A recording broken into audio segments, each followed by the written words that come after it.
package sat on my kitchen table, innocuous yet menacing. My hands trembled as I reached for it, the brown paper crinkling under my fingers. No return address, just my name scrawled in unfamiliar handwriting. I tore it open, my heart pounding. Photos spilled out, glossy and damning. My husband, Braden, with his arms around a young blonde woman. Their lips locked in a passionate kiss outside a boutique I didn't recognize. "No," I whispered, my voice barely audible. "This can't be real." I flipped through the images, each one a dagger to my heart. Braden and the mystery woman holding hands, laughing over coffee, sneaking into a motel. The timestamps showed a pattern spanning months. My phone buzzed. Braden's face lit up the screen, his familiar smile now a mockery. "Hey, honey," he said cheerfully. "I'm heading home. Want me to pick up dinner?" I swallowed hard, willing my voice not to crack.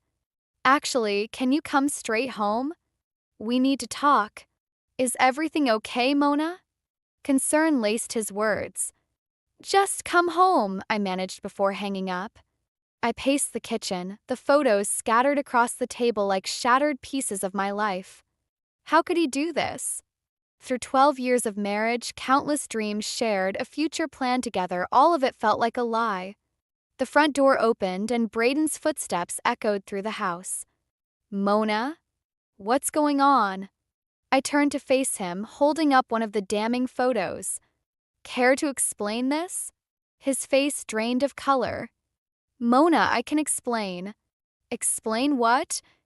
I snapped, my voice rising. "How you've been cheating on me. How our entire marriage is a sham." Braden's eyes darted between me and the photos. "It's not what it looks like. Someone's trying to mess with us. Don't lie to me," I shouted, throwing the photos at him. They fluttered to the floor between us, a chasm of betrayal. "Who is she, Braden? How long has this been going on?" He reached for me, but I stepped back. "Mona, please. Let's talk about this calmly.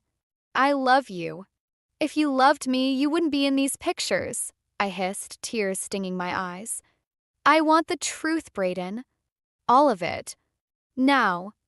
As Braden opened his mouth to speak, my phone buzzed again. An unknown number. I answered it, my voice shaking. "Mrs. Thompson," a woman's voice asked. "This is Jessica. I think we need to talk about your husband." The funeral was a blur of black suits and hushed whispers.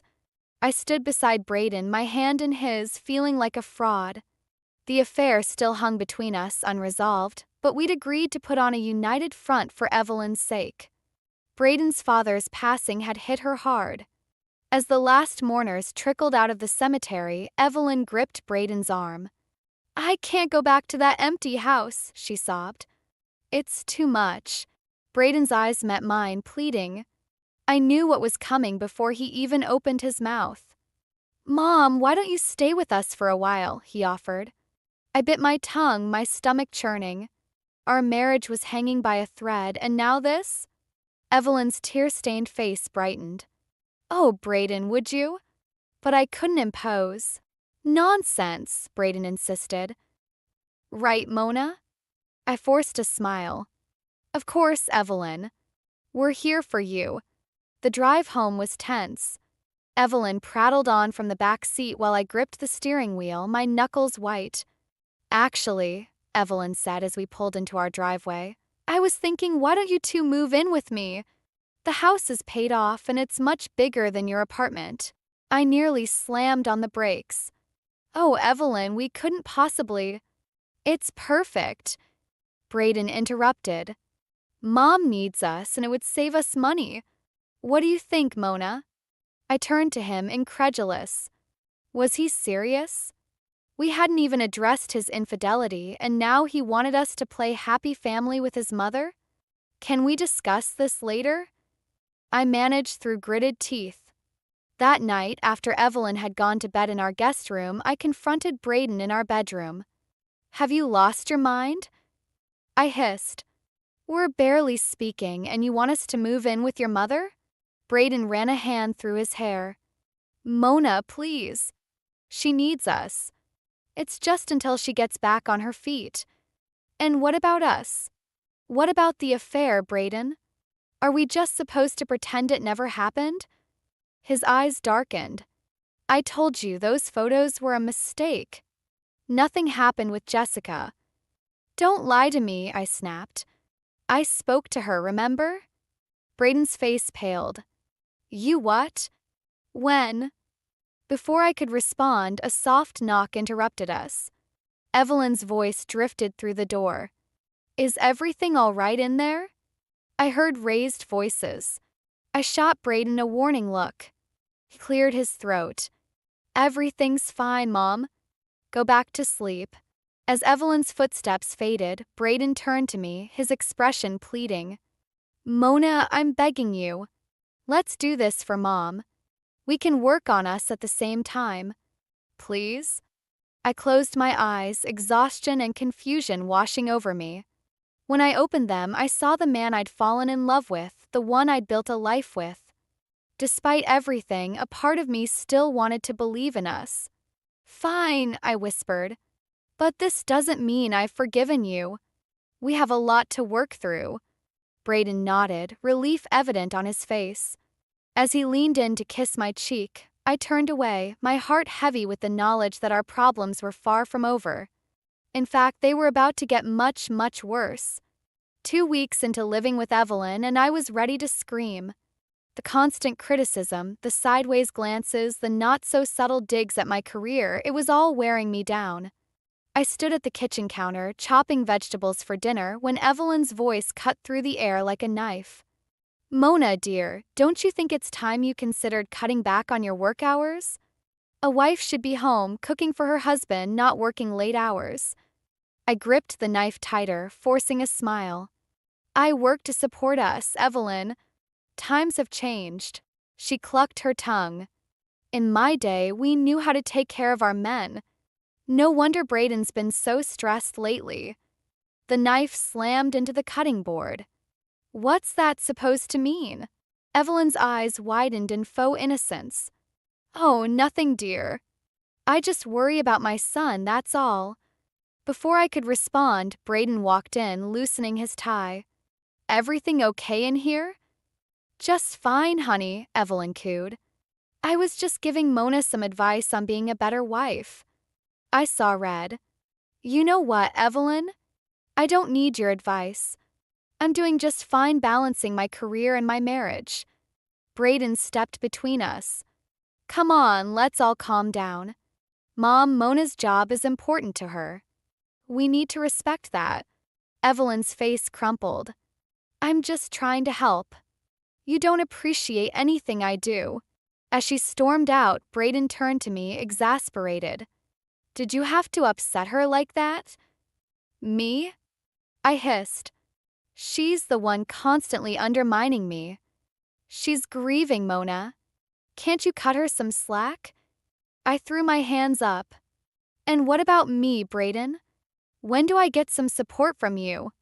His phone buzzed, and I saw him glance at it furtively. My stomach dropped. Is that her? Jessica? Brayden's face paled. Mona, don't start. Don't lie to me. I snatched his phone, my heart pounding as I saw the message preview. Miss you. When can we meet? The world tilted. I stumbled back, clutching the counter for support. You're still seeing her?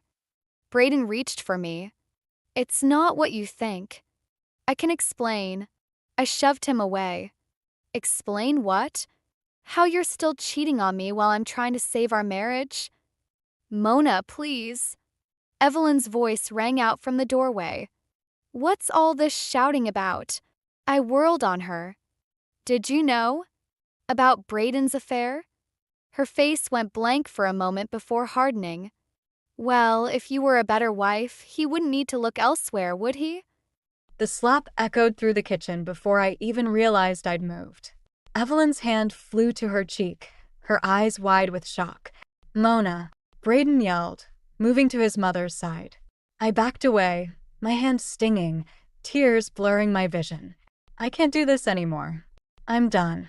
As I ran from the kitchen, I heard Evelyn's wail and Braden's desperate call of my name, but I didn't stop. I couldn't. The life I thought I had was crumbling around me, and I needed to get out before I was buried in the rubble. I couldn't sleep that night, tossing and turning as Braden's soft snores filled our bedroom.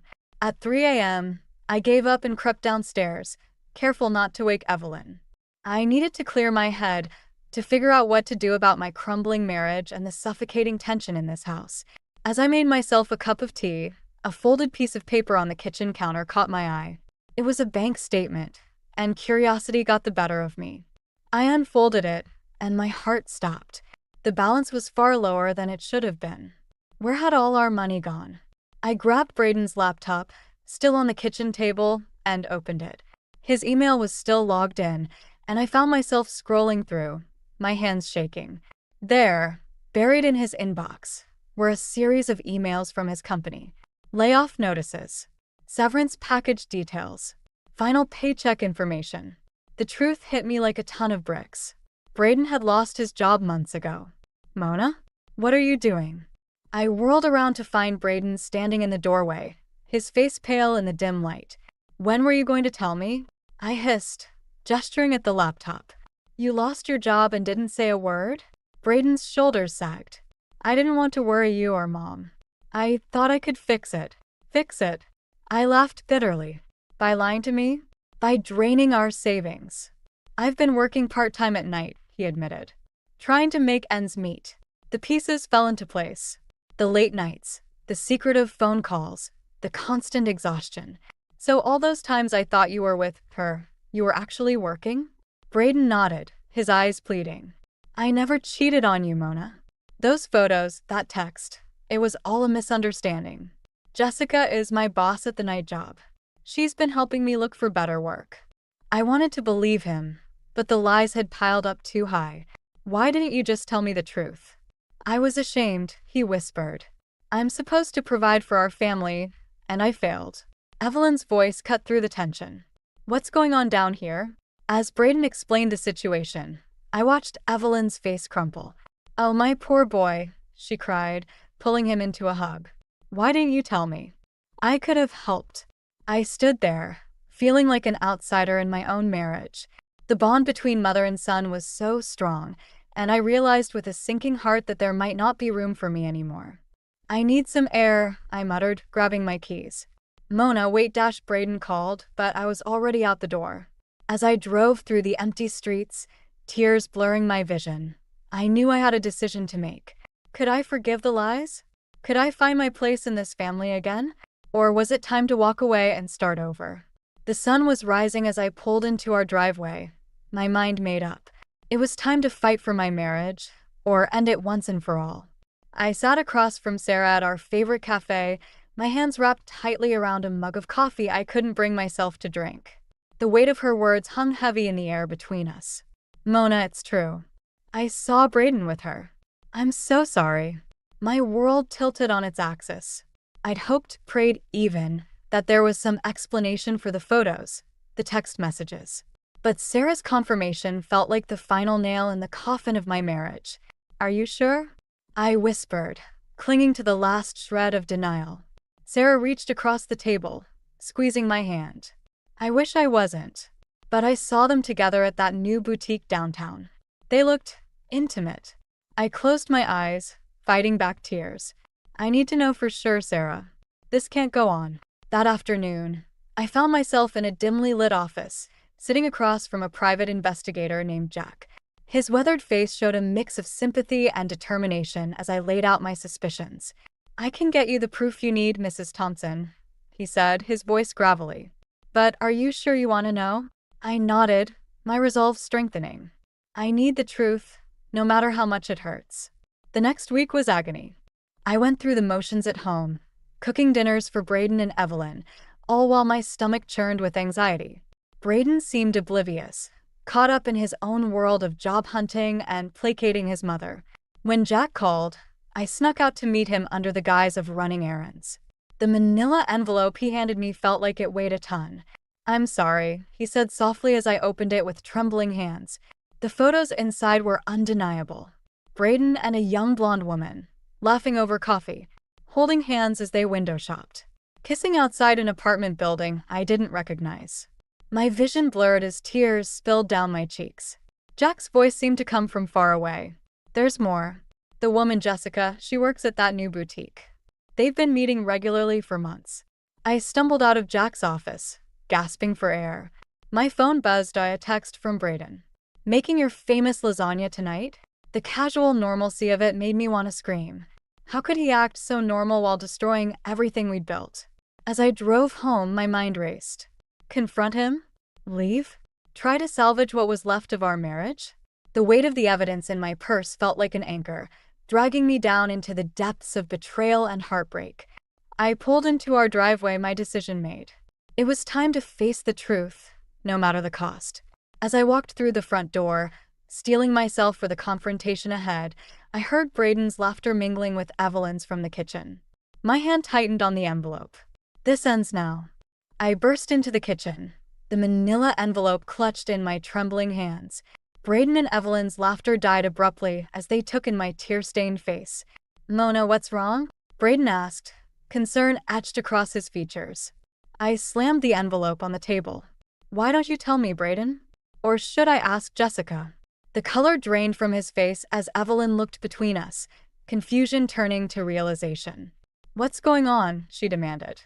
Your perfect son has been cheating on me, I spat, pulling out the damning photos. With a woman young enough to be his sister.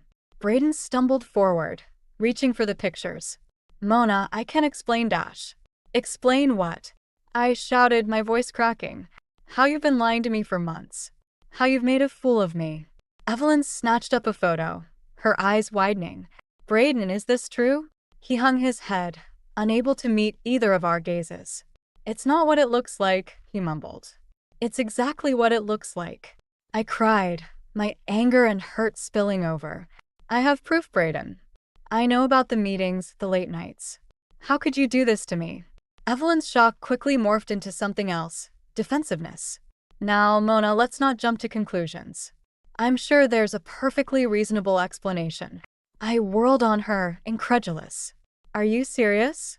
Your son has been unfaithful, and you're defending him. Well, Evelyn sniffed. If you had been a better wife, perhaps he wouldn't have strayed. The slap echoed through the kitchen before I even realized I'd raised my hand. Evelyn stumbled back, her hand flying to her reddening cheek. How dare you, she shrieked. Brayden finally snapped out of his stupor, stepping between us. Stop it, both of you. I backed away, my chest heaving. No, Brayden. You don't get to play peacemaker now. You need to choose. Right here, right now. Is it going to be me, your wife, or your mother and your mistress? The silence that followed was deafening. Brayden looked between us, torn and miserable. Evelyn clung to his arm, her eyes pleading. I can't just abandon Mom, Brayden finally whispered. She needs me. My heart shattered into a million pieces. Then you've made your choice, I said, my voice hollow. I turned to leave, but Evelyn's voice stopped me. This is all your fault, Mona. You drove him to this with your career obsession and your neglect. Something inside me snapped. I spun around, fixing them both with a glare that could have melted steel. No, this is on you, Brayden. And you, Evelyn. You've suffocated our marriage from day one. Well, congratulations. You win. You can have your precious son all to yourself now. I stormed out of the kitchen, my mind made up. As I climbed the stairs to pack my things, I heard Brayden calling after me, his voice desperate. But it was too late. The damage was done, and there was no going back. I was leaving, and this time, it was for good. I threw clothes into my suitcase, tears blurring my vision. Brayden's footsteps pounded up the stairs, and he burst into our bedroom, his face a mask of panic. Mona, please, we can work this out, he pleaded. I whirled on him, fury and heartbreak warring inside me. Work what out, Brayden? Your affair? Your lies? Or the fact that you chose your mother over me? He reached for me, but I flinched away. I didn't choose her over you. I just can't abandon her right now. She needs me. And I don't. I snapped, zipping up my suitcase with trembling hands. I've been here, supporting you, loving you, while you've been sneaking around with Jessica." "It's not like that," Brayden insisted. "Jessica was just a mistake, a moment of weakness." I laughed bitterly. "A moment that lasted months? Don't insult me, Brayden." Evelyn appeared in the doorway, her face flushed with anger. "You can't leave, Mona. Think of what people will say." "I don't care what people say," I hissed, shouldering past her. "I'm done living my life for other people's expectations." As I reached the stairs, Brayden grabbed my arm. "Mona, if you walk out that door, there's no coming back from this." I met his gaze, seeing the desperation in his eyes. For a moment, I wavered. 12 years of marriage, of shared dreams and promises hung in the balance. But then I remembered the photos, the lies, the constant criticism from Evelyn. "I know," I said softly. "That's the point." I wrenched my arm free and descended the stairs, my heart pounding. As I reached for the front door, Evelyn's shrill voice cut through the air. "If you leave now, don't think you can come crawling back when you realize what a mistake you've made." I turned, facing them both one last time. Brayden, torn and miserable. Evelyn, triumphant yet seething. In that moment, I saw my future if I stayed, a life of compromise, of always coming second to Brayden's mother, of suspicion and resentment. The only mistake I made, I said clearly, was not doing this sooner. With that, I walked out, slamming the door behind me. The night air hit my face, cool and fresh, as I loaded my suitcase into the car. My hands shook as I gripped the steering wheel, reality crashing down around me. I was leaving. My marriage was over. Everything I'd built my life around for the past 12 years was crumbling. As I pulled out of the driveway, I saw Brayden watching from the window, Evelyn's hand on his shoulder. The image burned itself into my mind, a final reminder of why I had to go. I drove through the quiet streets, tears streaming down my face, heading towards an uncertain future. But for the first time in months, I felt something other than pain and betrayal. I felt free. 6 months after leaving Brayden, I stood outside the boutique where Jessica worked, my heart pounding. In my hand, I clutched an envelope containing copies of the photos that had shattered my world. I'd debated this moment for weeks, torn between the desire for revenge and the urge to move on. Taking a deep breath, I pushed open the door. Jessica looked up, her smile faltering as she recognized me. "Can I help you?" she asked, her voice wavering. I approached the counter, sliding the envelope across. "I think your manager might be interested in these." As Jessica's face paled, I turned and walked out, feeling a mix of satisfaction and sadness. It wasn't closure, not really, but it was something. Back at my parents' house, where I'd been staying, I found Mom in the kitchen. "How did it go?" she asked, concern etched on her face. I sank into a chair, suddenly exhausted. "It's done." "I don't know if it was right, but it's done." Mom sat beside me, taking my hand. "You've been so strong, Mona. We're here for you, whatever you need." Tears welled up in my eyes. "Thank you, Mom." I just needed to do what was right for me. Dad appeared in the doorway, his kind eyes assessing the situation. "How about we go for a walk? Clear your head a bit." As we strolled through the neighborhood, Dad's steady presence beside me, I felt a weight lifting. The past 6 months had been a whirlwind of pain, anger, and rediscovery. I'd thrown myself into my work, earning a promotion that Evelyn would have sneered at. I'd reconnected with old friends, started therapy, and slowly pieced myself back together. "You know," Dad said, breaking the comfortable silence, "sometimes the bravest thing we can do is walk away from something that's hurting us." I nodded, thinking of Brayden's last-ditch attempts to reconcile, of Evelyn's scathing messages that I'd finally blocked. I'm starting to understand that now. As we rounded the corner back to the house, I saw a familiar car parked out front. My stomach dropped as Brayden stepped out, looking haggard and lost. "Mona," he called, his voice cracking. "Please, can we talk?" I froze, old feelings warring with new resolve. Dad squeezed my shoulder, a silent reminder of my strength. Taking a deep breath, I met Brayden's gaze. "There's nothing left to say, Brayden. I've moved on. You should too." As I walked past him into the house, I felt a final piece click into place. The woman who had left that night, broken and betrayed, was gone. In her place stood someone stronger, wiser, and finally, truly free. Mom was waiting inside, a supportive smile on her face. "You okay, honey?" I nodded, surprising myself with the truth of it. "Yeah, I am. For the first time in a long time, I really am." As Braden's car drove away, I looked out the window at the setting sun. Tomorrow was a new day, full of possibilities I was finally ready to embrace. The road ahead might be uncertain, but I was no longer afraid to walk it alone.